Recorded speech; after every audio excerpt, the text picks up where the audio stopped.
ਮਾਨਵਤਾ ਦੇ ਗੁਰਦੇਵ ਧੰਨ ਗੁਰੂ ਨਾਨਕ ਜੀ ਨੂੰ ਪਿਆਰ ਕਰਨ ਵਾਲਿਓ, ਵਾਹਿਗੁਰੂ ਜੀ ਕਾ ਖਾਲਸਾ, ਵਾਹਿਗੁਰੂ ਜੀ ਕੀ ਫਤਿਹ।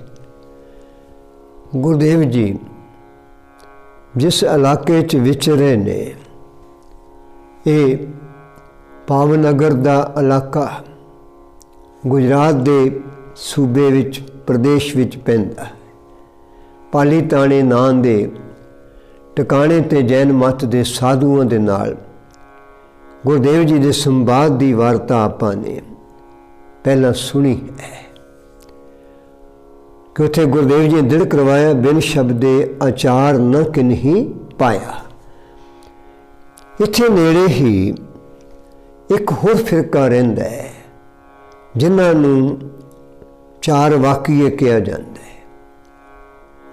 ਇਹ ਸ਼ਿਵ ਜੀ ਦੇ ਬਾਈਂ ਪਾਸਾ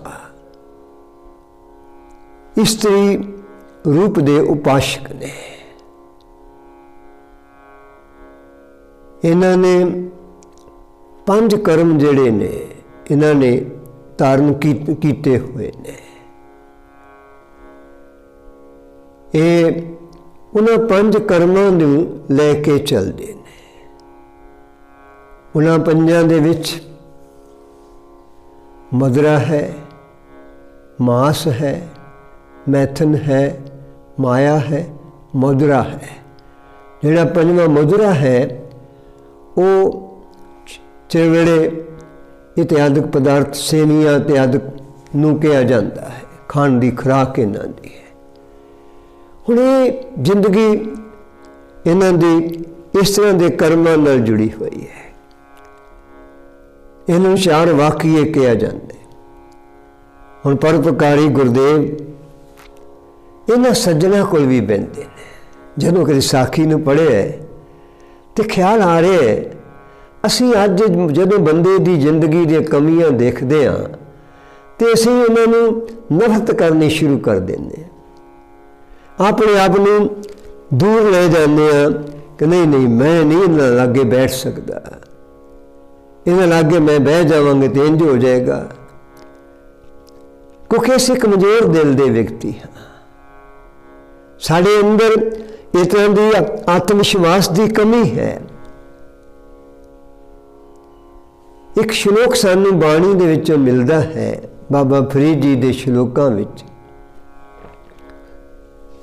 ਹੰਸ ਉੱਡਰੇ ਕੋਦਰੇ ਪਿਆ, ਲੋਕ ਵਡਾਰਨ ਜਾਏ। ਕਹਿੰਦੇ ਹੰਸ ਨੇ ਉਡਾਰੀ ਭਰੀ ਤੇ ਕੋਦਰੇ ਦੇ ਖੇਤ ਤੇ ਜਾ ਕੇ ਬਹਿ ਗਿਆ। ਤੇ ਲੋਕਾਂ ਨੇ ਸੋਚਿਆ ਇਹ ਪੰਛੀ ਫਸਲ ਖਰਾਬ ਕਰੇਗਾ, ਲੋਕ ਉਹਨੂੰ ਉਡਾਉਣ ਵਾਸਤੇ ਆ ਗਏ। ਤੇ ਬਾਬਾ ਫਰੀਦ ਜੀ ਕਹਿੰਦੇ ਗਹਿਲਾ ਲੋਕ ਨਾ ਜਾਣੇ, ਹੰਸ ਨਾ ਕੋਦਰਾ ਖਾਏ। ਬੇਸਮਝ ਸਮਾਜ ਇਹ ਨਹੀਂ ਜਾਣਦਾ ਇਹ ਜਿਹੜਾ ਪਕਸ਼ੀ ਹੈ ਹੰਸ, ਇਹ ਤੇ ਇਹਦੀ ਖੁਰਾਕ ਹੀ ਨਹੀਂ ਕੋਦਰਾ। ਇਹਨੇ ਕੋਦਰੇ ਦਾ ਕੀ ਉਜਾੜਾ ਕਰਨਾ। ਹੁਣ ਗੁਰਦੇਵ ਸੱਚੇ ਪਾਤਸ਼ਾਹ ਜੀ ਉਹ ਹੰਸ ਨੇ। ਉਹਨਾਂ ਦੀ ਖੁਰਾਕ ਤੇ ਕੇਵਲ ਪ੍ਰਮਾਤਮਾ ਦਾ ਅੰਮ੍ਰਿਤ ਨਾਮ ਹੈ, ਪ੍ਰਮਾਤਮਾ ਦੀ ਪਿਆਰੀ ਪਿਆਰੀ ਮਿੱਠੀ ਮਿੱਠੀ ਯਾਦ ਹੈ, ਰੱਬ ਦੀ ਕੀਰਤੀ, ਰੱਬ ਦੀ ਉਸਤਤ ਗਾਇਨ ਕਰਨਾ। ਮੇਰੇ ਗੁਰੂ ਨਾਨਕ ਜੀ ਰੱਬ ਦਾ ਗੀਤ ਗਾਉਂਦੇ ਨੇ, ਰੱਬ ਦਾ ਸੰਗੀਤ ਗਾਉਂਦੇ ਨੇ, ਰੱਬ ਦੀ ਉਪਮਾ ਕਰਦੇ ਨੇ। ਮੇਰੇ ਗੁਰਦੇ ਸੱਚੇ ਪਾਤਸ਼ਾਹ ਦੇ ਪਾਵਨ ਬਚਨ ਨੇ ਕਿ ਬਿਨ ਉਪਮਾ ਜਗਦੀਸ਼ ਕੀ, ਬਿਨ ਸੇ ਨਾ ਅੰਧਿਆਰ। ਗੁਰਦੇਵ ਜੀ ਇੱਥੇ ਵੀ ਜਾਂਦੇ ਨੇ। ਇਹਨਾਂ ਦੇ ਜਿਹੜੇ 4 ਵਾਕੀਆਂ ਦੇ ਕਰਮ ਨੇ ਇਹ ਸਾਡੇ ਸਮਾਜ ਵਿੱਚ ਸਵੀਕਾਰ ਨਹੀਂ ਹਨ। ਮਧੁਰਾ ਸ਼ਰਾਬ ਨੂੰ ਕਹਿੰਦੇ ਨੇ। ਇਹ ਸ਼ਰਾਬ ਦੀ ਵਰਤੋਂ ਕਰਦੇ ਨੇ, ਮਾਸ ਦੀ ਵਰਤੋਂ ਕਰਦੇ ਨੇ, ਕਾਮਕ ਬਿਰਤੀ ਦੇ ਨੇ। ਇਹ ਮਾਇਆ ਦੇ ਨਾਲ ਇਹਨਾਂ ਦੀ ਬੜੀ ਪਕੜ ਤੇ ਜਕੜ ਹੈ। ਇਹ ਸਵਾਦ ਦੇ ਲਈ ਉਹ ਚਿਲਵੜੇ ਤੇ ਇਤਕਾਦਕ ਜਿਹੜਾ ਇਹਨਾਂ ਦੀ ਖਾਸ ਤਰ੍ਹਾਂ ਦੀ ਰੁਚੀ ਦਾ ਪਦਾਰਥ ਨੇ, ਉਹਨਾਂ ਦੀ ਵਰਤੋਂ ਕਰਦੇ ਨੇ। ਹੁਣ ਸਮਾਜਿਕ ਵਰਤਾਰਿਆਂ ਵਿੱਚ ਇਹਨਾਂ ਚੀਜ਼ਾਂ ਦਾ ਕੋਈ ਮੁਕਾਮ ਨਹੀਂ ਹੈ। ਅਧਿਆਤਮਿਕ ਖੇਤਰ ਵਿੱਚ ਤਾਂ ਇਹਨਾਂ ਚੀਜ਼ਾਂ ਨੂੰ ਰੱਦ ਕੀਤਾ ਜਾਂਦਾ ਹੈ। ਇਹਨਾਂ ਚੀਜ਼ਾਂ ਤੋਂ ਬੰਦੇ ਨੂੰ ਹਟਾ ਕੇ ਉਹਦੀ ਸਮਝ ਨੂੰ ਇਸ ਤਰ੍ਹਾਂ ਦਾ ਬਣਾਇਆ ਜਾਂਦਾ ਹੈ ਕਿ ਉਹਦੀ ਸੋਚ ਦੇ ਵਿੱਚੋਂ ਇਹਨਾਂ ਚੀਜ਼ਾਂ ਨੂੰ ਬਾਹਰ ਕੱਢ ਦਿੱਤਾ ਜਾਏ। ਉਹਨਾਂ ਦੀ ਖੁਰਾਕ ਨੂੰ ਬੇਸ਼ੱਕ ਗੁਰੂ ਨਾਨਕ ਦੀ ਮਤ ਵਿਚਾਰਧਾਰਾ ਕਿਸੇ ਤਰ੍ਹਾਂ ਬੰਦਿਸ਼ ਵਿੱਚ ਨਹੀਂ ਪਾਉਂਦੀ, ਪਰ ਉਹਦੇ ਅੰਦਰ ਰੱਬ ਦੇ ਅਮੀਅਤ ਪਰਮੇਸ਼ਰ ਦੇ ਗੁਣਾਂ ਦਾ ਅਹਿਸਾਸ ਜਗਾ ਕੇ ਦੁਨਿਆਵੀ ਸਾਰੇ ਰਸਾਂ ਤੇ ਕਸਾਂ ਤੋਂ ਉਹਨਾਂ ਦੀ ਸੁਰਤੀ ਨੂੰ ਬਾਹਰ ਕੱਢ ਦਿੱਤਾ ਜਾਂਦਾ। ਉਹਨਾਂ ਅੰਦਰ ਇਹੋ ਜਿਹੀ ਅਵਸਥਾ ਸਿਰ ਦਿੱਤੀ ਜਾਂਦੀ। ਹੁਣ ਇਹ 4 ਵਾਕਿਆਂ ਦਾ ਜਿਹੜਾ ਫਿਰਕਾ ਹੈ, ਹੁਣ ਗੁਰਦੇਵ ਜੀ ਇਹਨਾਂ ਨਾਲ ਕੋਲ ਬੈਠੇ ਨੇ, ਇਹਨਾਂ ਨਾਲ ਗੱਲਬਾਤ ਕਰ ਰਹੇ ਨੇ, ਇਹਨਾਂ ਨਾਲ ਵਿਚਾਰ ਚਰਚਾ ਛੇੜ ਰਹੇ ਨੇ, ਇਹਨਾਂ ਨੂੰ ਜ਼ਿੰਦਗੀ ਦੀ ਸਮਝ ਦੇ ਰਹੇ ਨੇ, ਇਹਨਾਂ ਨੂੰ ਸਮਝਾ ਰਹੇ ਭਲੇ ਇਹ ਕੀ ਜ਼ਿੰਦਗੀ ਦੇ ਅਰਥ ਸਮਝਣੇ ਸਨ ਤੁਸਾਂ, ਜ਼ਿੰਦਗੀ ਦੇ ਮਾਰਗ ਨੂੰ ਜਾਣਨਾ ਸੀ ਤੁਸਾਂ, ਜ਼ਿੰਦਗੀ ਦੀ ਮੰਜ਼ਿਲ ਦੀ ਸਮਝ ਪੱਲੇ ਪਾਉਣੀ ਸੀ ਤੁਸਾਂ, ਕਿੱਥੇ ਅਟਕ ਗਏ ਹੋ?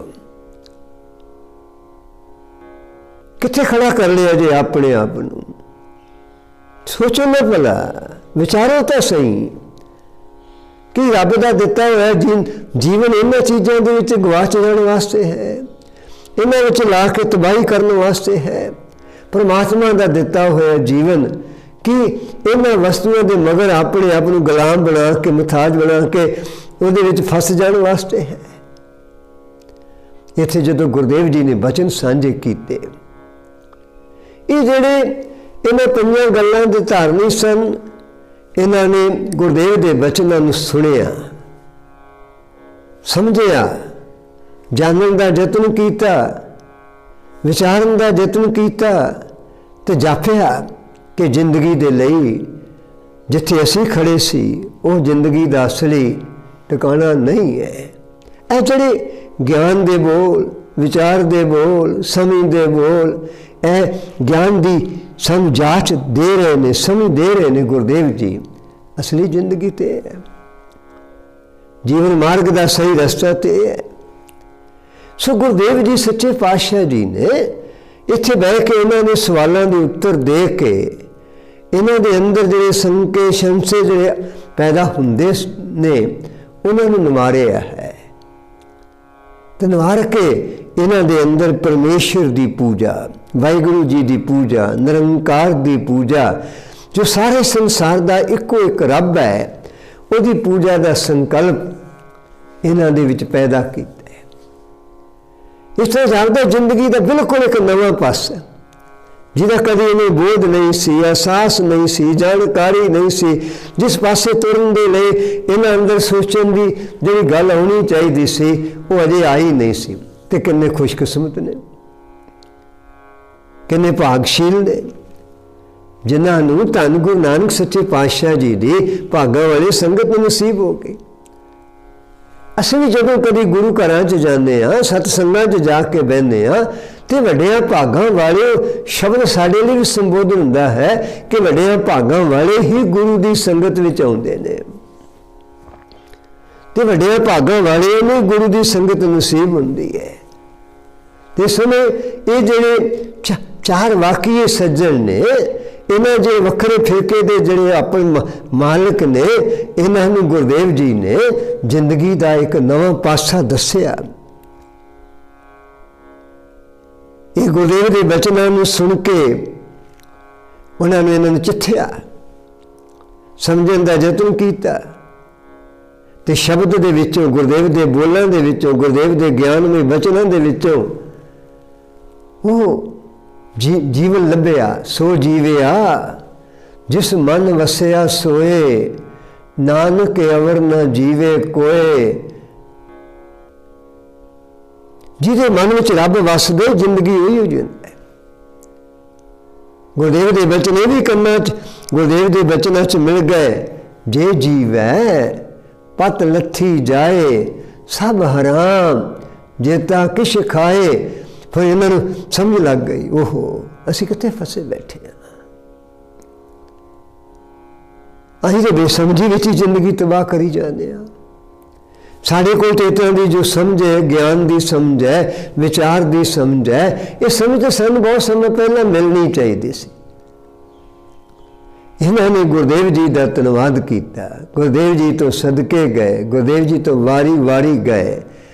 गुरुदेव के बचन इन्हों के अंदर प्रवेश करके इतने उस तरह की अजमत कर गए जिहड़ी अजमत गुरु जिंदगी च करता है, जिहदी बात गुरु नानक जी ने आसा की वार दे पहले श्लोक विच पाई।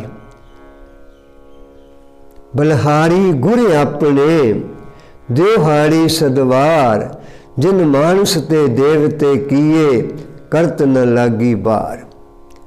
इन्होंने गुरुदेव जी का रज के धन्यवाद किया होएगा। मेरे गुरुदेव जी तो घोली कमाई सदके वारने बलहारने गए कि साड़ी तो तुसा जिंदगी बदल देती है। सानू तो अंधकार बेसमझी चो कढ़ के, विकारी बिरती चो कढ़ के तुसे तो सानू ज्ञान का बहुत बेहतरीन रास्ता सानू बख्शिश किया है।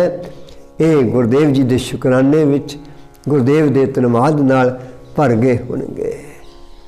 इनिक सेवा आपने प्रवान करनी, भुलां लई खिमा बख्शनी। वाहिगुरू जी का खालसा, वाहिगुरू जी की फतेह।